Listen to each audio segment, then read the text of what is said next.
kanlungan ni Maria, may pag-ibig na laging sumasama.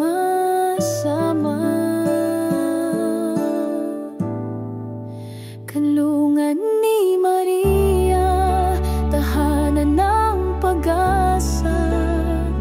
Bawat ngiti at yakap, aliw at ginhawa, sa piling ng kapwa, may init ng pamilya.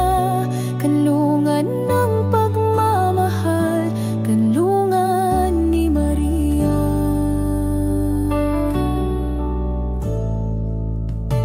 Mga kamay na minsang nag